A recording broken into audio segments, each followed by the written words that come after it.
Olá, José Carlos Pereira Júnior, Pereirinha, pediatra, saudações a todos. Uma observação minha de longa data é como a mamãe e o papai têm dúvidas sobre como cuidar do bebê querido que agora recebeu alta na maternidade. Quais são os cuidados? Então vamos conversar, explicar aspectos importantes para o bem-estar do bebê, tópico por tópico, viu? Falaremos de algumas coisas importantes. 1. A posição correta para o bebê dormir é de barriga para cima, isto é, posição supina. Muito sério isso, não se põe o bebê de bruços, de lado, quer direito, quer esquerdo. A posição supina é a única correta, é a que minimiza ao extremo a tão trágica morte súbita no berço. Inesperada, pois a criança não apresentava qualquer problema que se acreditasse grave para tal extrema fatalidade. Eu assusto? Sim, eu assusto. Mas é imperioso tratarmos de assunto tão sério e enfatizar a importância de se dormir de barriga para cima. Não se deve usar travesseiro na criança pelo menos até uns 10, 11 meses de idade, e a superfície onde o arteirinho dorme deve ser firme, não ser fofa, e o berço deve estar sempre limpo, liso, sem objetos de brinquedo junto à criança. Agasalhar o filhinho ou filhinha de acordo com o clima, não usar lençóis ou cobertores, e os braços da criança devem estar livres para se movimentar à vontade. É absolutamente contraindicado enxarutar o bebê com um lençol. Vamos ao tópico 2. Quase que inevitavelmente, em toda criança de pais de primeira viagem que examino, constato que ela está agasalhada demais. Entende-se, agasalhar é proteger. E como os pais amam seu bebê, o agasalham demais. Agasalhar é proteger, ama, agasalha demais. Realmente, com frequência, tiro a temperatura do bebê, da criancinha, e verifico temperaturas elevadas. Está com febre? Pergunta assustada a mãe. Não, não está. É temperatura do excesso de roupa. Aliviamos os agasalhos e em 10 ou 15 minutos a temperatura volta ao normal. Para avaliarmos a temperatura do bebê, devemos pôr a mão espalmada sobre grande superfície corpórea. Peito, costas, barriga, lumbago. Não se põe sobre o pé, a mão, a fronte. Esses locais para se ver se o bebê está aquecido ou não são enganosos. Pode até o bebê estar com frio e sua mãozinha estar quente e vice-versa. Os recém-nascidos precisam de um pouco mais de roupa que nós adultos. Sim, mas não muito mais roupas. Temperatura do dia em 24 graus centígrados é do agrado dos bebês. E à medida que se eleva a temperatura, devemos entender que eles, tanto quanto nós, começam a sentir calor. Temperaturas de 28 graus ou mais exigem bem menos roupas. E o dia a mais de 30 graus, quase que todos os bebês podem ficar apenas com fralda. Bebê muito agasalhado embarca em um sono muito letárgico. Demora para acordar, demora para mamar, chora, parecendo que tem cólica, e diz o ditado que cólica piora com o frio, então a esparrela pode ser pior. Pode ser feita mais esparrela ainda, isto é, os pais ou os avós, bem intencionados, como o bebê está chorando, acho que é cólica, agasalho ainda mais o arteirinho. Hiperaquecimento do bebê é também um fator de risco para a morte súbita, viu? O terceiro tópico é o quarto do filhinho. De preferência, o quarto do garotinho deve ser junto aos pais, o mesmo quarto dos pais, até os 6 meses de idade. Deve ser bem arejado, com brisas internas, nunca fechar completamente a porta e vidraças, pois se deve permitir que a boa ventilação leve para longe o CO2 que a criança exalou. É fundamental que a criança não reinale o CO2. Isso é também importante para a prevenção da morte súbita no berço. Assusta os pais? Sim, assusto, mas é com a mais legítima das boas intenções, a prevenção, a precaução.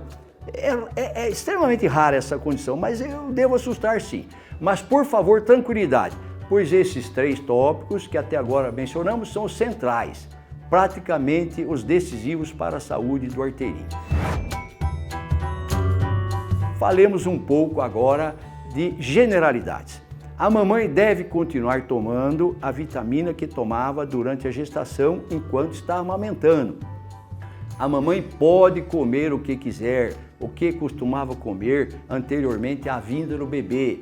Há muito tabu quanto a esse ou aquele alimento fazer mal ao bebê. Feijão faz mal, dá cólicas, etc, etc.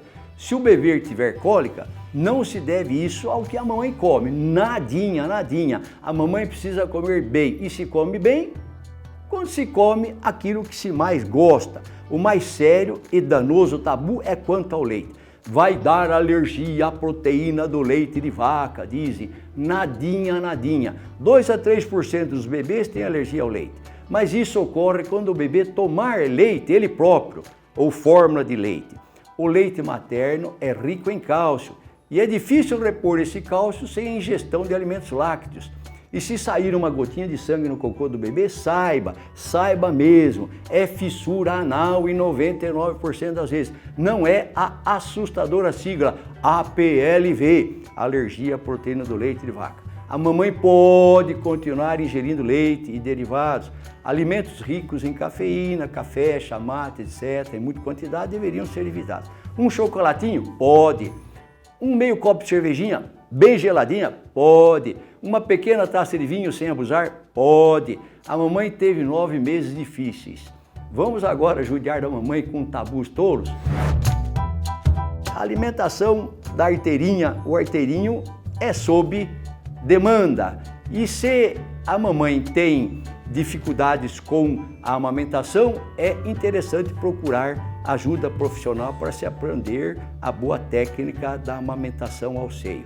E se for necessário fórmula, não esquentar a cabeça, não ficar com um sentimento de culpa. Nenhuma mamãe tem culpa por não poder alimentar seu bebê. É muito triste quando se recrimina uma mamãe porque ela não está conseguindo alimentar com o próprio seio o seu filhinho. Isso é muito triste. A mãe passa a sofrer com esse sentimento de culpa. O filhinho deve dormir durante o dia com a veneziana aberta. Sono diurno deve ser com bastante luz, natural, abundante, mas assim que anoitece, deve-se apagar a luz do quarto.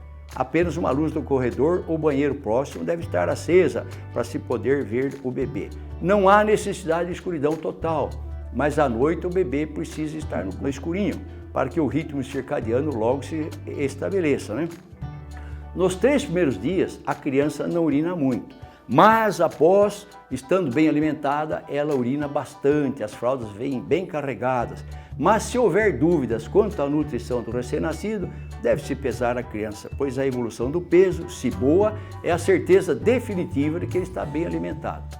Se o bebê funga o narizinho, parece que o nariz está um pouco tampado, agora ele respira com a boquinha fechada, não instilar soro fisiológico no nariz do bebê, somente piora. Não é ranho que o bebê tem e que precisa ser lavado. Insisto, não lavar o nariz do bebê. Esse probleminha é banal e não necessita de soro fisiológico. Chama-se em inglês isso de Stuffy Nose Syndrome. É a consequência dos hormônios placentários que da mamãe passaram ao bebê e que de vez em quando, ao serem liberados, eles ficaram presos no tecido adiposo do bebê, são liberados ocasionalmente e causam discreto edema da mucosa do nariz e causa esse funga-funga nasal. Ele ocorre com intermitência, dura minutos, a cerca de 1 horinha, perto de 3 meses, e esses hormônios que causavam esse problema se esgotam e essa chatice cessa. Há muita coisa a mais para conversarmos sobre os recém-nascidos, mas já passei alguns dados mais importantes. Em futuros vídeos, que espero que vocês se assistam, se inscrevam no meu canal, por favor, ative o sininho. Eu espero em futuros vídeos, então, expor outros detalhes sobre cuidados com o bebê pequeno. Forte abraço a todos, obrigado!